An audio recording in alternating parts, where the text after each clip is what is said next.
Hello everyone, welcome to our course. तो हम यहाँ पे मॉडर्न हिस्ट्री को कवर कर रहे हैं। राइट, मॉडर्न हिस्ट्री में हम यहाँ पे देख रहे थे कि अब जो सिटीज हैं, राइट, उसकी बात कर रहे हैं कि एंशियंट हिस्ट्री में जो सिटीज थी उनका जो है अब मॉडर्न इंडिया की अगर हम बात करें तो उसमें जो है क्या सिचुएशन थी, वेदर जो है वो यहाँ पे फ्लरिश हो रही थी या नहीं हो रही थी, उनके बारे में बात कर रहे थे। तो लास्ट वीडियो में हमने जो है दिल्ली के बारे में जो है बात की थी। राइट, में जो मुगल्स थे, मुगल्स के समय में जो दिल्ली थी वो किस तरह की सिटी थी उसके बारे में बात की थी। Now in this particular video we will discuss about the making of a new Delhi under the British rule. Right, तो ब्रिटिशर्स जो हैं वो अब जो है दिल्ली के साथ क्या करते हैं, एंड इवन 1857 का जो रिवोल्ट हुआ था उसके बाद जो है वो दिल्ली के साथ क्या करते हैं उसके बारे में हम जो है इस पर्टिकुलर वीडियो में पढ़ेंगे। So now let's start the topic. तो अब क्या था, इन 1803 जो ब्रिटिशर्स थे उन्होंने जो है दिल्ली को कंट्रोल किया था मराठास को हरा के। राइट, मराठास के साथ इनकी जो है एक तरह से हम बोल सकते हैं एंग्लो मराठा वॉर जो हुई थी। राइट, एंग्लो मराठा वॉर के बाद में जो है 1803 में इन्होंने दिल्ली को अपने कंट्रोल में किया था। सो बट हाउएवर 1803 की अगर हम बात करें तो उस समय में जो ब्रिटिशर्स की कैपिटल थी, ब्रिटिश इंडिया की जो कैपिटल थी वो कैलकाटा थी। राइट, वो दिल्ली नहीं थी। तो इसकी वजह से ब्रिटिशर्स ने क्या किया कि जो मुगल एम्परर थे उन्हें जो है रेड फोर्ट में जो है रहने के लिए अलाउ कर दिया था इन्होंने, कि वो जो है वहां पे रेड फोर्ट के अंदर जो एक तरह से पैलेस कॉम्प्लेक्स है वहां पे वो रह सकते, उन्हें अलाउ कर दिया था, क्योंकि उस समय में जो है दिल्ली को इन्होंने अपनी कैपिटल नहीं बनाया था। हाउएवर दिल्ली के ऊपर इनका कब्जा था, बट जो है इनकी कैपिटल कलकत्ता थी 1803 में।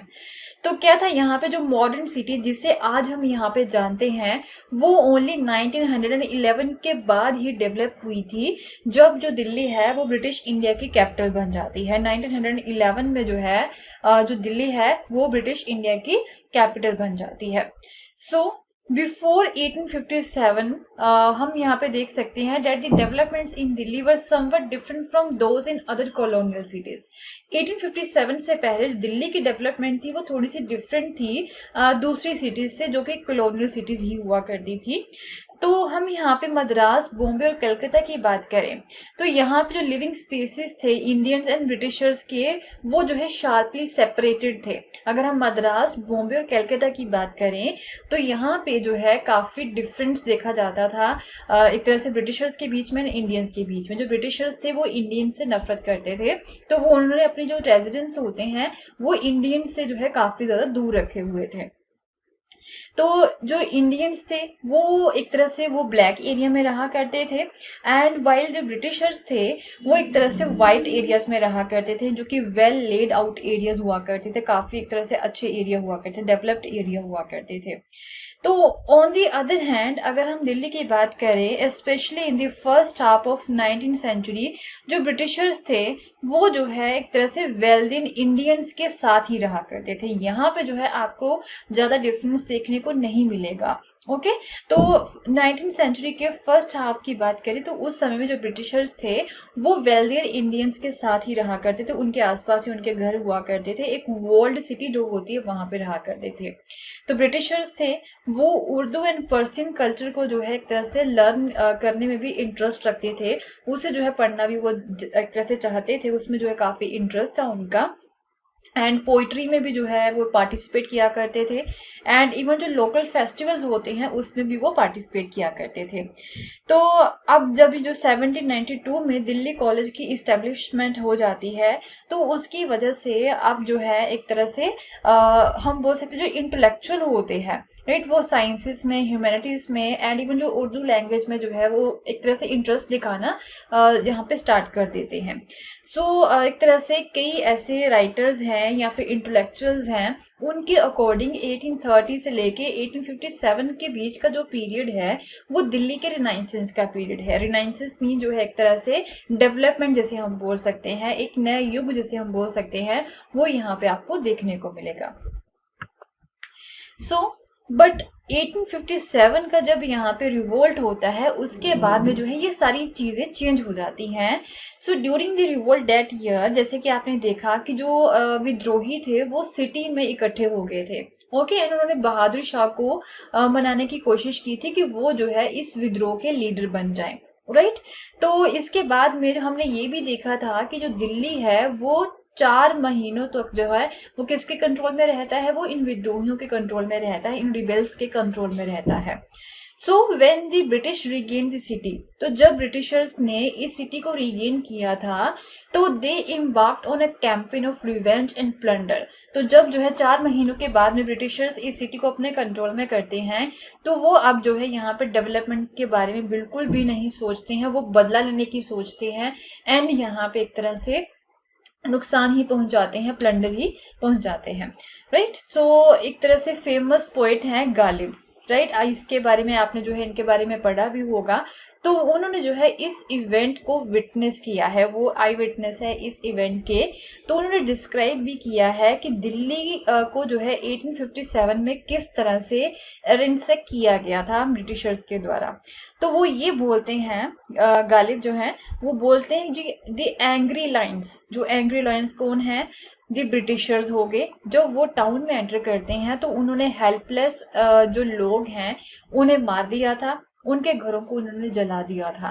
एंड मैन एंड वुमेन जो है डर के बारे में डर के एक तरह से डर के मारे जो है यहाँ से भाग निकलते हैं। जो कॉमनर्स होते हैं, नोबलमैन जो होते हैं, वो डर के मारे यहाँ से निकल जाते हैं। And they poured out of Delhi from the 3 gates. Right. तो यहाँ पे जो 3 गेट्स थे दिल्ली के, यहाँ से जो है एंट्रेंस हुआ करती थी, तो वहां से जो है वो निकलने की कोशिश करते हैं। And then took shelter in small communities. Right. तो स्मॉल कम्युनिटीज में जाके जो है वो वहां पे शेल्टर ले लेते हैं। And the Tom's outside the city, तो वहां पे टॉम्स भी थी बनाई हुई थी, तो सिटी के बाहर थी, वहां पे जाके जो है वो रहना स्टार्ट कर देते हैं। मीन दिल्ली को छोड़कर जो है वो यहाँ से निकल जाते हैं। तो अब ब्रिटिशर्स क्या करते हैं, टू प्रिवेंट अनदर रिवेलियन, एक वो सोचते हैं कि ऐसा कोई और विद्रोह यहाँ पे ना हो। तो वो पहले ही जो है इस विद्रोह को जो है देख चुके हैं, जो कि काफी एक तरह से ऑल इंडिया लेवल तक पहुंच चुका था। तो ब्रिटिशर्स जो है वो बहादुर शाह को क्या करते हैं, they exile the Bahadur Shah to Burma. Right. उन्हें जो है वहां पे जेल में डाल देते हैं, बर्मा में, जिसे अभी प्रेजेंटली म्यांमार भी बोला जाता है। एंड उनके कोर्ट को जो है डिसमेंटल कर देते हैं and reach several of the palaces, and कई सारे जो उनके पैलेसेस थे उन्हें जो है वो नष्ट कर देते हैं। जो गार्डन्स यहाँ पे इनके द्वारा बनाए गए थे मुगल्स के द्वारा, आपने गार्डन्स के बारे में पढ़ा था यहाँ पे, जो कि काफी ब्यूटीफुल गार्डन्स थे, उन्हें भी जो है क्लोज डाउन कर दिया जाता है। एंड ट्रूप्स के जो ब्रैक्स होते हैं वो वहां पे खड़े कर दिए जाते हैं। राइट। इन गार्डन्स में तो इन सारी चीजों को जो है खत्म कर दिया जाता है एंड वहां पे वो ट्रूप्स खड़े कर देते हैं, अपने सैनिक जो होते हैं उन्हें ही वो खड़े कर देते हैं। Okay. So the British wanted Delhi to forget its Mughal past. तो ऐसा क्यों किया था ब्रिटिशर्स ने, इस तरह से रेंसैकिंग क्यों करते हैं वो, क्योंकि ब्रिटिशर्स ये चाहते थे कि जो एक तरह से दिल्ली है, राइट, दिल्ली जो है अपना मुगल पास्ट उसे भूल जाए। क्योंकि जब यहाँ पे 1857 का रिवोल्ट स्टार्ट हुआ था तो लोगों ने मुगल्स के ऊपर ही विश्वास किया था एंड दैट इज वाई उन्होंने जो है बहादुर शाह को अपना लीडर बनाना स्टार्ट किया था। राइट। तो इसी की वजह से अब ब्रिटिशर्स ये चाहते हैं कि जो दिल्ली है, यहाँ के जो लोग हैं वो मुगल पास्ट को भूल जाएं। तो जो फोर्ट के अराउंड जितना भी एरिया था, रेड फोर्ट के अराउंड जितना भी एरिया था, वहां के जो गार्डन्स पहले बनाए हुए थे उन्हें क्लियर कर दिया गया था। पेविलियंस जो होते हैं उन्हें भी यहाँ से खत्म कर दिया गया था। मॉस्क्यूज जो होती हैं वो भी यहाँ पे नष्ट कर दी गई थी। तो ब्रिटिशर्स जो है वो ग्राउंड को क्लियर करना चाहते थे just because of the security reasons. And mosques जो होते हैं उन्हें डिस्ट्रॉय कर दिया गया था एंड या फिर किसी और यूज के लिए जो है उसे यहाँ पे रख लिया गया था। मीन मॉस्क्यूज जो होती है उन्हें कन्वर्ट कर दिया गया था किसी और चीज में। यहाँ पे एक एग्जाम्पल भी है, जीनत अल मस्जिद थी, राइट, उन्हें जो है बेकरी में कन्वर्ट कर दिया गया था ब्रिटिशर्स के द्वारा। एंड इवन जामा मस्जिद में उस समय से लेके 1857 के बाद से 5 सालों तक यहाँ पे जो है कोई भी वर्शिप जो है वो अलाउ नहीं की गई थी। एंड 1/3 ऑफ द सिटी जो है उसे डेमोलिश कर दिया गया था, नष्ट कर दिया गया था। एंड उनकी जो कैनाल्स हैं वो भी यहाँ पे भर दी गई थी, उन्हें भी बंद कर दिया गया था। ओके। इतना बुरा हाल किया था यहाँ पे ब्रिटिशर्स ने। सो इन 1870s जो वैष्णो वॉल होती हैं शाहजहानाबाद, जो कि एक तरह से शाहजहां के अंडर ये सिटी हुआ करती थी, उनकी कैपिटल थी, तो उनकी वैष्णो वॉल्स को जो है तोड़ दिया गया था एंड वहां पे जो है रेलवे लाइंस बिछा दी गई थी। एंड एक तरह से सिटी को ये अलाउ कर दिया गया था कि आप वॉल्स के बाहर जाके भी जो है एक्सपेंड कर सकती है अब सिटी। राइट। पहले वॉल यहाँ पे बनाई गई थी, तो एक छोटी सी सिटी थी, उसे जो है एक तरह से उसके इर्द गिर्द जो है वॉल बनाई गई थी, मीन उससे बाहर जो है जो लोग हैं वो घर नहीं बना सकते थे। So British now began living in this sprawling civil lines. अब ब्रिटिशर्स जो है वो अब सिविल लाइन्स में जाके जो है रहना स्टार्ट कर देते हैं, जो कि नॉर्थ में है, एंड इंडियन से जो है अब वो दूर रहना स्टार्ट कर देते हैं। पहले हमने देखा कि 1857 के रिवोल्ट के पहले ये जो ब्रिटिशर्स थे वो रिच इंडियंस के साथ रहा करते थे, वो भी जो वर्ल्ड सिटी थी वहां पे रहा करते थे। बट अब जो रिच इंडियन से भी जो है वो दूर निकल जाते हैं एंड सिविल लाइन्स में जाके वो रहना स्टार्ट कर देते हैं। तो दिल्ली कॉलेज जो यहाँ पे बनाया गया था उसे स्कूल में कन्वर्ट कर दिया गया था, एंड बाद में 1877 में उसे भी जो है शट डाउन कर दिया जाता है। Okay, so will continue with the new topic in our next video. अगर आपको मेरा कोर्स पसंद आया तो उसे शेयर करना ना भूलें। Thank you so much, have a nice day, bye bye.